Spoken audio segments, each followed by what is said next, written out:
Instruments, let's review because we're going to bring this into play today. The C of the ABCs of Orthodox spirituality. I guess I don't expect you to remember, but does anybody happen to remember so I don't take away your thunder? 3 dimensions, 3 churches, or 3 dimensions in the church. There's the visible, the invisible, and the heavenly. So the visible is the physical, it's everything that can be seen. That opens onto the invisible, which would be the body. The body is visible, obviously it's physical, but I think it's included in the invisible because the body is the micro temple of the macro temple. The macro temple, the church building itself, is how would you say it? You could say it's an icon of the creation, but I kind of like this image that the temple, let's say that the temple of creation here and there kind of congeals into solid, visible form.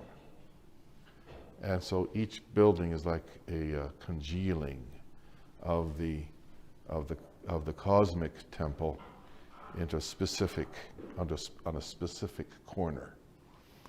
So when I say the temple of the church, the visible temple of the church, that's as good as saying the creation, because the creation is the cosmic temple. So that the manifestation of creation as it really is given in an Orthodox temple. And then inside of that is the micro temple of the body. And as I say, I include this in the invisible because the sanctuary of the body is the heart, not the organ, but the spiritual heart, which is in this region, as it were. And it's like the physical heart is the organ of the heart, is the physical instrument of the spiritual heart. And then beneath that, or beyond that, is the heavenly church, the kingdom of heaven. And these three churches, these 3 dimensions, they're not 3 tracks, each one moving independently of one another. They're all connected. They're continuous. So that as the image that I use is that of a wheel, so that the visible church is the outer rim of the wheel. The invisible church would be the middle part of the wheel, and the heavenly church would be the hub of the wheel. So that you spin the rim, and the whole thing moves. You spin the hub, the whole thing moves. So my point is that the point that I'm trying to emphasize with that is that when we engage mindfully the visible church, we're also engaging the invisible or the spiritual church and the heavenly church. This explains why the Orthodox have a strong sense of the sanctity of space and time. That we come into the church, so we're not coming into the church as into a civic auditorium. We're coming into sacred space, which has been intentionally sanctified and dedicated, committed to the witness, the testimony of the really real. And we understand that when we come in, we're engaging all levels of the church. So we don't just make the sign of the cross, any old way. We make the sign of the cross reverently, mindfully, properly. although there's argument as to what is in fact the proper way. I would suggest that there's several proper ways. So we make the sign of the cross properly, reverently, understanding that when we do that, we're not just recalling to mind the mystery of the cross, but rather we are actually, by that visible physical movement, we're touching the rim of the wheel and we're setting the whole wheel into motion. And we're engaging, even though we can't feel it, sense it, or see it, we're engaging the heavenly mystery, as well as the spiritual mystery. All right, so we come this morning to the Sunday of the Cross, and we read, where was it? I could probably find, it's not one particular, hang on, it's not one particular text that I need, but there was one that I had in mind, where it says, today,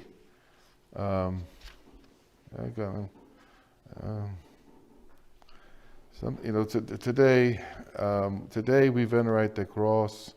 We kiss the holy cross, O Christ, which thou wast pleased to bear upon thy shoulders. Okay, so we kiss the cross.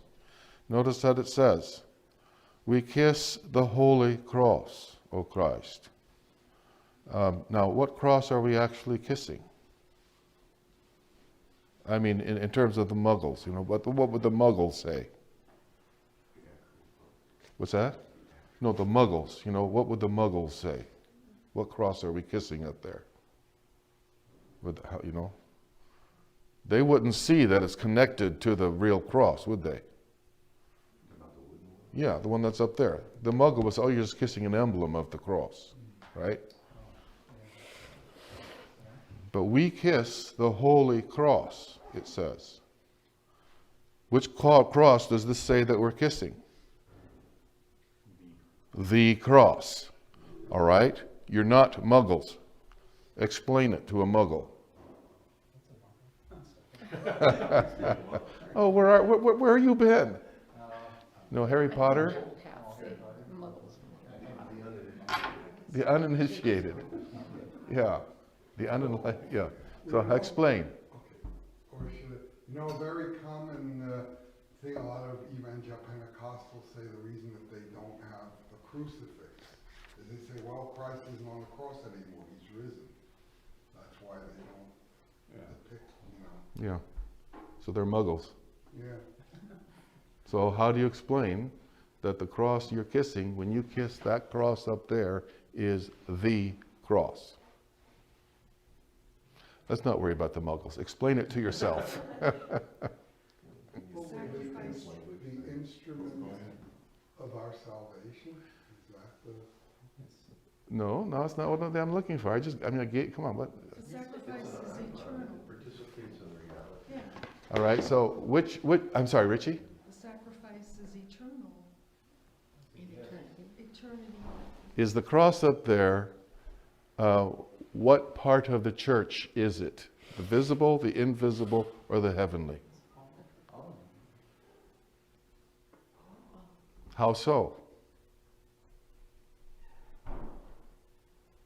When you approach it, you're approaching what? You're approaching a visible icon. So it's part of the visible church. All right?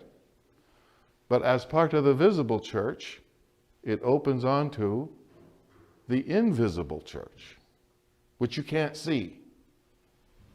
That's what I'm talking about the Muggles. They only go by what they can see. Oh, the material people. The material people. Yeah, the material men and women. Yeah, no, I know those people. Yeah, they go by only what they can see. So that cross that we can see up there, it's separated in terms of space-time from the cross by how many centuries and how many miles? So the Muggle's going to say, well, that's not the cross. It's just an image of the cross, an emblem of the cross. So therefore, when we say we kiss thy holy cross, it must be a metaphor, must be poetry, rhetoric. But that is not what the church is teaching us. So it's part of that cross is visible. So it's part of the visible church, but as part of the visible church, it opens onto the invisible church, which opens onto the invisible, to the heavenly church. Okay? So when it comes, keeping that in mind, this image of the three dimensions of the church in mind, let's review where we are in the liturgical life of the church in terms of space-time. Let's just start with space-time. Where are we? At what point of the year? What point of the liturgical season are we? Yes, we're in Lent. What week? The third week. We're on the third Sunday of Lent. So we've been in this now for 3 weeks. We've got 3 more weeks to go, and then Holy Week. So, is that the which church is that, or which dimension of the church are we talking about right now? The visible, the invisible, or the heavenly? The visible. Okay. The visible. But now we are given to understand that the visible opens onto or carries the invisible, which opens onto or carries or is supported by the heavenly as the root, the hub on which all of this is built. So in terms of the invisible church, where are we?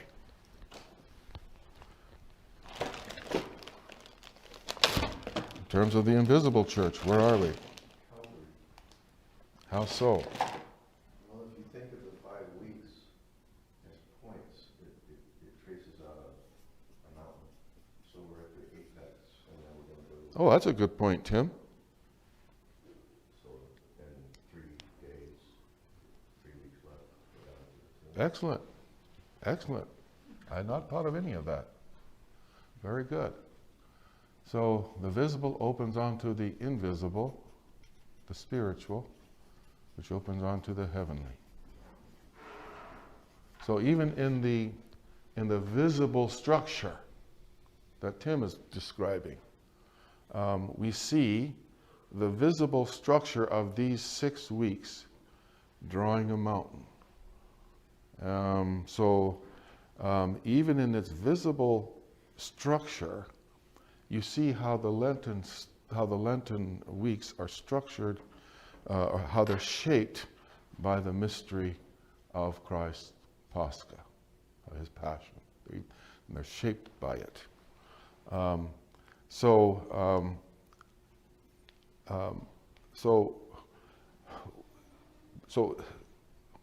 This you said Calgary. We're on Calgary. Are we on Calgary, visibly, in terms of space-time? Are we on Calgary in our imagination? In theory? So how are we on Calgary? The muggle's going to say to you, Tim, yeah, okay. Yeah, you're on Calgary. Yeah, there's Calgary, right. Well, if you're going through the same process spiritually as Christ when he was going to the crucifixion, so you're fasting, I think you're, yeah. crucified in this sense. But still, I don't see you on Calgary. So explain it in these terms. In terms of visible. No, yeah, in terms of the 3 dimensions of the church. Well, it's I would say that it's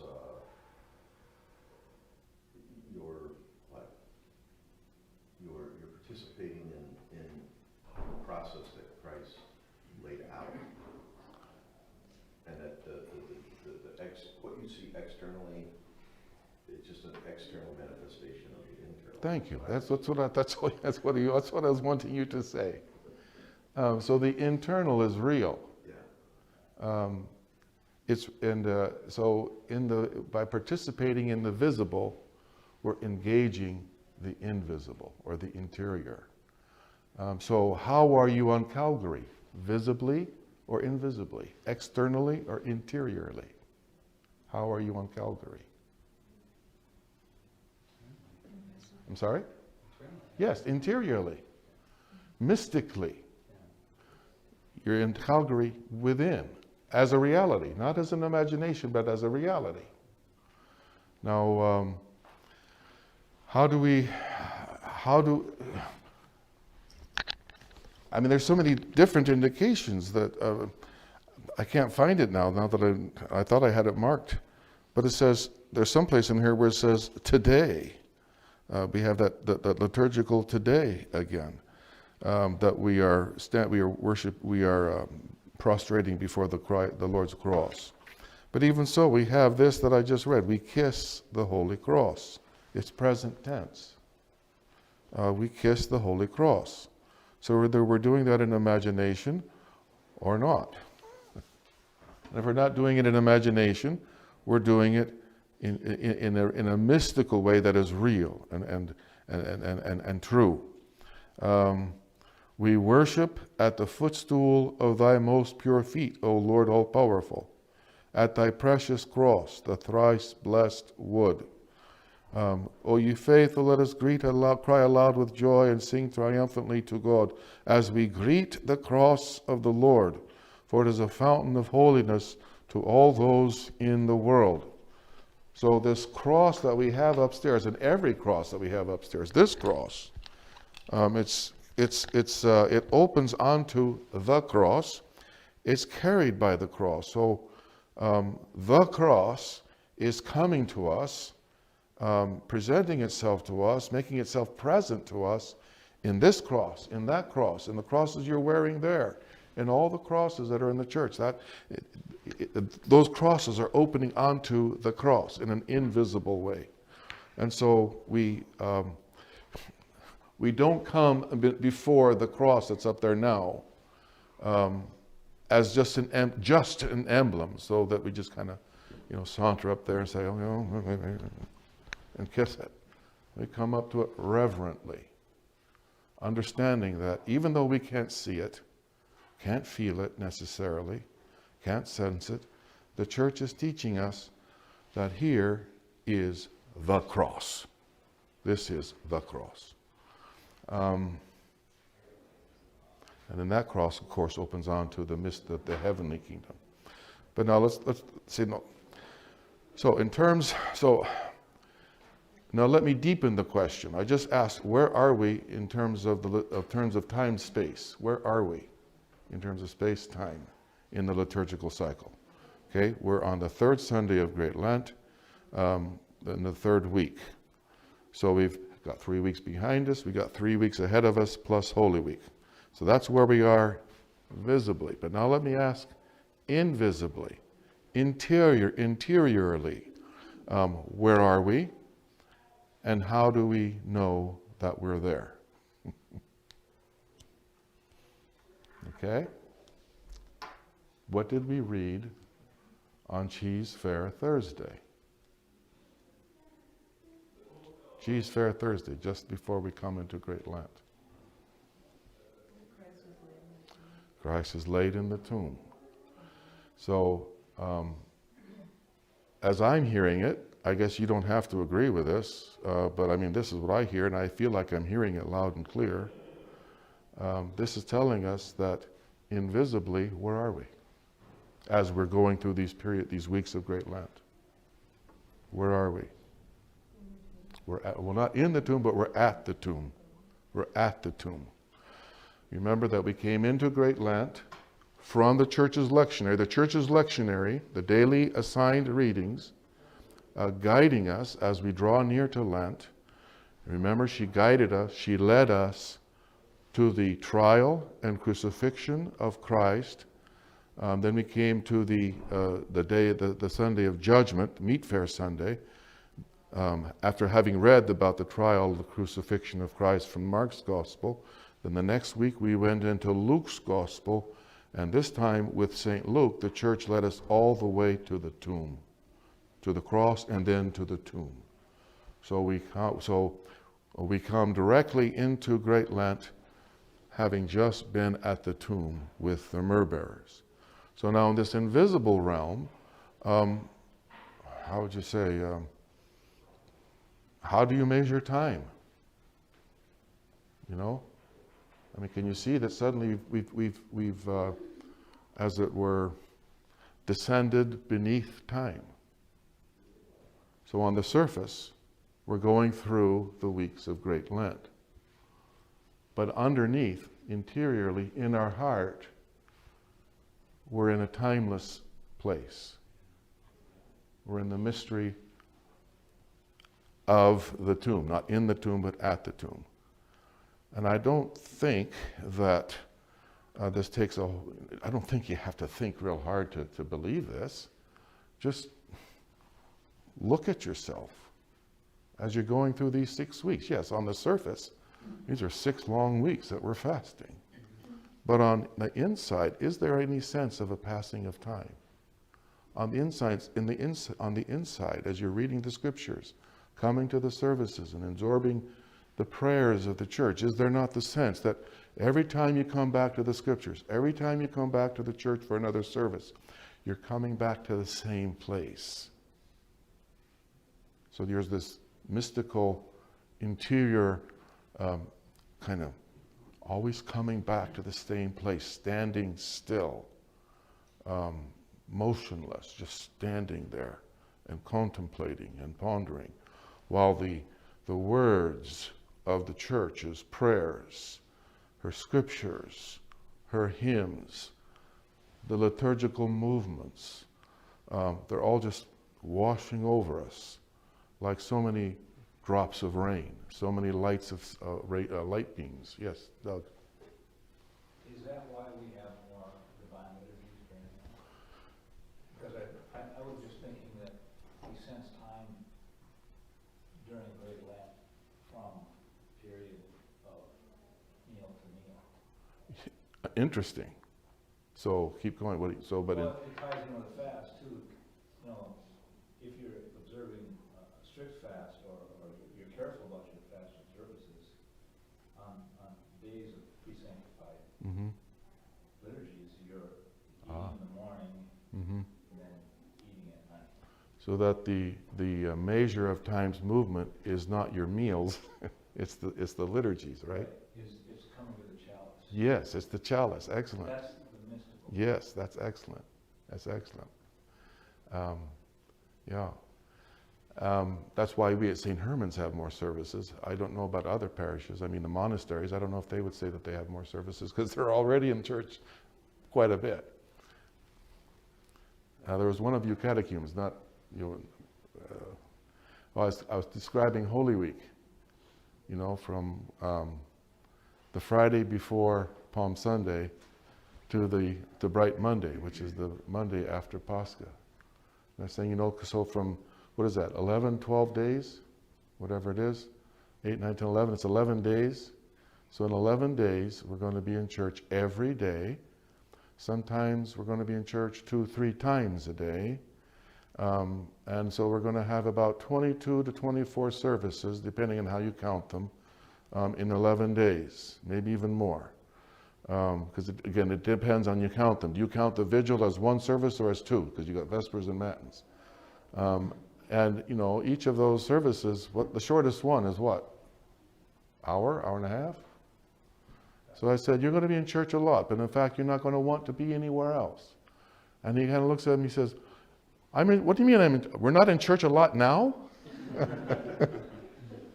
It's all relative. So that's why we at St. Herman's have more services. And if I were stronger and if my stamina were better, we would continue to have services even after Pascha, because the whole Bright Week, you're supposed to have it calls for a divine liturgy the cycle continues in Bright Week. It doesn't stop. But we stop because I for one, I got to crash. You know, I'm just, if we had a clergy staff, we could do it. You know, but I can't. I have to honor. Otherwise, I'm going to be retiring last year. But we do still, there is a Bright Monday liturgy. There's a Bright Monday liturgy, so we're giving token service to the call for continuing the cycle. Tim? Well, I wonder if there's another part of this too, because I think there's three places where 40 days appear. It's the 40 days of Noah, which is like the Okay. cleansing of the earth, Right. cleansing of sin. Mm-hmm. It's the 40 days in the wilderness, which is the movement from Yes. the wilderness. What, mean 40 years in the wilderness? 40 years, right? Yeah. And then there's the 40 days of Christ before going to Calvary. Okay. And then there's the 40 days of Moses going up to Mount Sinai. Oh, I forgot that. Yeah, so there's that as well. And the liturgical texts also mention Elijah. And then there's Holy Week. I don't know if this says any connection, but didn't the Jews march around Jericho for a week? Yeah, 7 times, wasn't it? It was 7 times. Yeah, it was 7 times. Was it a week? Yeah. 7 days? Yeah. There's something liturgical about that. Oh, yeah, I'm sure. I'm sure. So anyway, all of this is to show how that beneath the visible physical structure of the church's liturgical year, she is bringing us into the invisible, interior, mystical reality of the soul. And again, as I just said a few moments ago, I don't think that this requires a real stretch of the imagination. All you have to do is pay attention to what you're feeling when you come into the services of the church during Lent in particular. You feel like there's a sense, I'm coming back to the same place. Coming back to the same place. And the movement is on the outside, not necessarily on the inside. And yet there is movement on the inside. But the movement is marked by this anticipation of the coming Pascha. We're not just standing there, nothing's going to happen. No, we are moving somewhere. But we're moving, but in terms of biblical time, can you see that the movement from the beginning of Great Lent to the beginning of Holy Week is the movement of 3 days, right? It's not a movement of 6 weeks. We're moving from the burial of Christ to his holy resurrection 3 days later on Pascha. So there's the sense of this interior movement.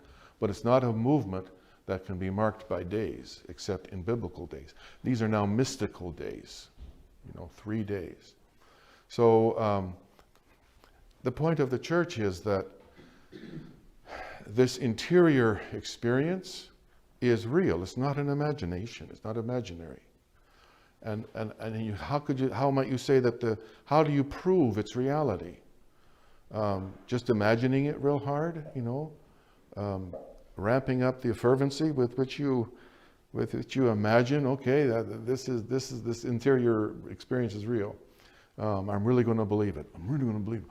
Like the lion in The Wizard of Oz. What does he say? I do believe, I do believe, I do believe. Is that what he says? I do. No. Unfortunately, given the culture we live in, sometimes you have to make that effort. Yes, you do. But I want to drive you to something that's more secure. Yeah. And so, with that, let's go back to Tim's point about the 40 days. Before we get there, however, let's review the fast. So, here's the Lenten Triodium. Let's read it again.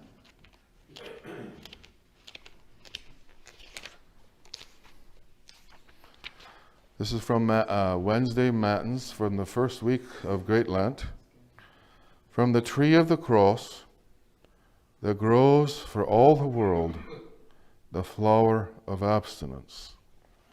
Let us then accept the fast with love and take pleasure in the fruit of Christ's divine commandments. So here we have a beautiful image of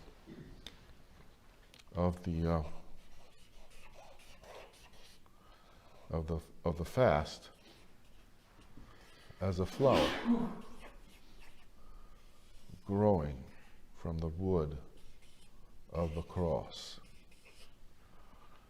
so that the fast is rooted in the cross. It's a flower. Tell me something. So let's do a little bit of Jungian word association. I'm going to say flower. You tell me what you think of. Beauty. What? Beauty. What else? Okay. Root. Root. Okay. Anything else? Utility. Scent. Scent. What? Utility. Ute? Utility. Few? Fertility. Fertility. Okay. Fertility. And Kathy, let's say fragrance. How's that? Percent. How about the liturgical text, Lenten spring has come, the flower of repentance. So what? So I That's too many words. Come on. Spring. Life, shall we say? Life, renewal of life. I will say spring, and by that we mean renewal of life. So what's nice about this is that it helps us to look at the fast and to the work of repentance in the right way. We tend to look at it as what? As kind of a burdensome, hard thing. And if we're experiencing it like that, then perhaps we're not really getting the fast. I've seen enough flowers. They're almost, by looking at them, you should contemplate how beautiful. Yeah. Beyond those little outside scents. Yeah. This is you get, but you contemplate the beauty of it. And when you contemplate, yeah. How it's created. How Yeah. we, Yeah. It should boggle the mind. It should awe the mind. And that's the fast. Yeah. That's what the fast is likened to. So the experience of the fast, now we begin to understand perhaps why the Lord commands us. When you fast, don't fast like the hypocrites and put on a long face so that everybody knows you're fasting. Put oil on your face, anoint yourself, and then let that there be a light of joy shining from your face. You know, why shouldn't there be? You're entering into all of these things. I mean, if I'm fasting, well, that means at the cross, you know, as we've said before, I'm eating the cross by not eating. I mean, I'm giving my stomach to the fast, and so the cross is being ingested in me, not in imagination, but in an actual physical, concrete way. And so in my spirit, in my soul, okay, yes, I'm being illumined, and in that illumination, I'm seeing how dirty I am and how stinking I am. I can hardly stand myself. But the sign that is from God, that sense of, that kind of self-hate is from God and not from the devil, is that kind of self-hate, even as it's revealing to me and making me, I'm feeling shame. I'm feeling ashamed. I am. But it's a shame that does not bring me into despair. It's like a renewal. It's a feeling of, yes, exactly. It's a feeling of being cleansed and being made clean, or being purified. And so instead of feeling despair and alone because let me go eat a worm. Everybody hates me. Nobody likes me. Instead of feeling that, I'm feeling cleansed, and I feel like I'm becoming fresh, and I want more. In other words, I can feel my soul as all of that stinking gunk is being washed out. I can feel my soul becoming fragrant, springing to life. And as I become more fragrant, well, I don't know, I might actually be able to discern that there's more stink down even deeper. It's like the fragrance reveals the deeper stink. So now I want the power of the cross to go deeper in me, all the way down to the root where I want it to go, so it can wash me out and make me all fragrant, make me beautiful, make me fertile. I mean, all of these things. So this is so this would be one solid evidence that this interior experience of Lent as standing truly, though invisibly, in the presence of the cross is one evidence that it's real because of the effect it has on you inside. It cleanses you. Now, we came upon this last week also. I just got to find it. I have it marked. I just got to find it. It might be here. At your prayers. This is for Thursday at Matins. It is from the 9th. Yes, it's from the 9th Ode. At your prayers, O holy apostles of Christ, may we all be counted worthy to see and venerate with pure lips and souls the precious cross, the all-holy tree that has borne as flower the salvation of the world. You see how, again, the tree has borne as flower, B-O-R-N-E. You know, it has produced from itself as flower the salvation of the world. I mean, can you hear the same imagery from Wednesday? From the tree of the cross, where did it go? From the tree of the cross, there grows for all the world the flower of abstinence. That's the fast. The all-holy tree has borne as flower the salvation of the world. Do you see the fast there? I mean, that's what it's saying. That the fast is coming from the cross. So here we have another association to make with the word fast that we wouldn't think of in the world. And it's the word salvation. This is the salvation of the world. This is the salvation of our souls. It's through the cross, which is not some rhetorical, imaginary thing way back when. It's not just a memory. It's made concrete to us. It's given to us in a concrete, real form through the fast. I find that exciting, to be quite honest, because growing up as I did, I was, you can call it the lion of the Wizard of Oz kind of faith. Oh, I do believe, I do believe, I do believe. Catch me now while I believe. Oh, too late. I don't believe no more. So I got to work myself up again, to I believe, I believe.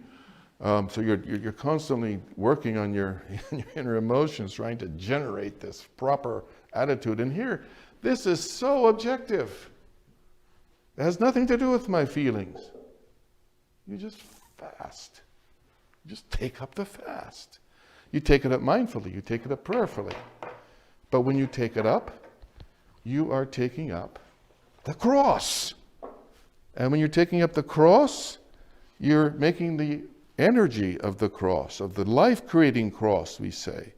You're making it incarnate in you. Now, this is the intro to Tim's point about the fast of Moses and Elijah. So I'm going to read this, and I'm asking you now, in light of what we've been talking about, now what do you hear? What did you hear before, but now what do you hear? Through fasting, Moses was granted the vision of God, and Elijah was taken up in a chariot of fire. What do you hear now? So when Moses and Elijah and any of the other prophets of the Old Testament were fasting, what were they doing?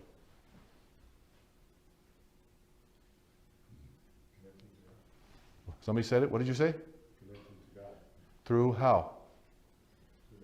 Through the cross. Through the cross.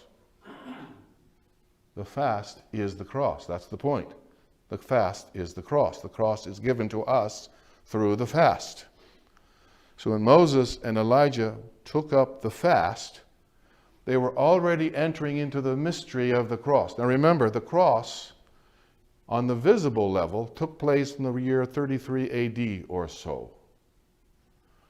But then we have all of these scriptures that make it very clear that the cross, the mystery of Christ's suffering and even his burial, his Sabbath rest, are the foundation of the world. It's the beginning. This is the beginning. Everything flows, time, space even, flows from the cross, from the tomb. And so, even in the Old Testament, even before Christ, in terms of visible space-time appeared, he was already working salvation in the midst of the earth. And in fact, that's not even taken from the New Testament. That's taken from the Old Testament. Psalms 74 or so. 74:12, I think, something like that. My God is the one who's working salvation in the midst of the earth. He's doing it already, but he's doing it from his Sabbath rest in the tomb, which has not happened yet in terms of space-time. But in terms of mystical time, this is the beginning of everything. So when Moses and Elijah and any of the other prophets are entering into the fast, they're entering into the mystery of the cross. And that's why Moses was granted the vision of God. And that's why Elijah, so the meaning of Elijah being taken up into a chariot of fire, that's to be understood in the setting of the mystery of the cross. So the chariot would be, I don't know, the body of Christ, the mystery of the Theotokos. The chariot of fire would be an emblem, would be a prefiguration, a prophecy of Pentecost, the Holy Spirit. I don't know, something like that. And then the verse goes on, "O my soul, make haste. Abstain from harmful thoughts, that thou mayest be delivered from the beguilement that draws thee to the earth." So here we have another implicit association with the flower of the cross. That I may be delivered from the beguilement that draws me to the earth. I would suggest that that's another way of saying that I may be raised from the dead. So that the flower of the cross, to all of these we can add as an association of resurrection. Which is implicit, is it not, in the association with spring. So this is the time to go upstairs here. But this is for us to think about. This is why the fast is so important. Take up the fast to the degree that you can. And I'm wondering if we can even say, if you don't even make the effort to fast, are you really a believer?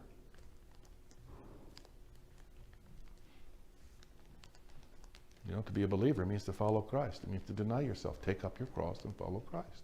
That's how you follow Christ. So if I'm not fasting, that's a faith, honestly, that looks like the faith of the demons. James chapter 2, verse 19. The demons believe too, and they tremble. But they're not fasting. Well, they are fasting. They don't have to eat. So if I'm fasting, outside of prayer, outside of calling on the name of the Lord, outside of this repentance, my fast is a demonic fast. Yeah. As you're saying, I was thinking for the demons, in a way, is it that they're forced to fast? Well, they're spirits, so they don't have to fast. They don't have to eat. Well, but I mean, because they're bodiless, they can't. But isn't part of their issue that they're constantly seeking to devour but unable? Oh, interesting. So it's like the difference between... Interesting. They have the same sort of reality, but they don't choose it. They're forced into it and they hate it. I wouldn't say they're forced into it. They have somehow chosen it. Sure. But I think that's an interesting point. I think that there's something there. It's that erotic movement in them that is implanted in all of us, all creatures, all creation. This erotic movement that comes from God and is implanted in us so that we will desire to move back to God and become one with God. So if I've rejected God, well, what's this erotic movement now? What do I do with this eros? I can't get rid of it. So yeah, it's going to be taking me over. I'm going to try to devour that. I'm going to try to devour that, to use your terms. I'm going to become one with this. I'm going to become one with that. That's the movement of idolatry. So then this is the movement of repentance that I need to be doing in the fast, to be taking this erotic energy, which also manifests itself in the desire for food, gluttony, to take this erotic energy, and by abstaining from food, abstaining from impure thoughts, abstaining from impure images. And through that abstention, what happens? That erotic, it's like it flushes out that erotic energy. It's like it brings it out into the open. And it's wanting to lay hold of me. It wants to be satisfied.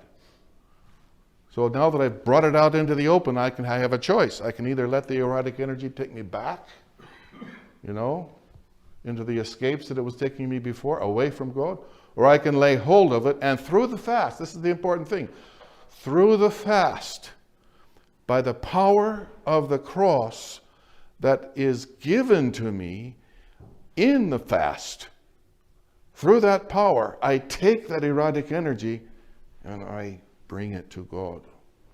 I can't do that on my own. It's only through the power of Christ that I can do that.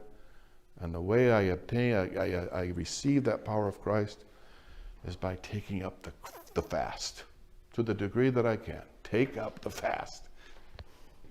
I guess what I get excited about is I'm seeing this is new to me. It's new to me over the last couple of years, 2-3 years, since I began to see this. I wasn't raised like this. I was raised in this, mental gymnastics.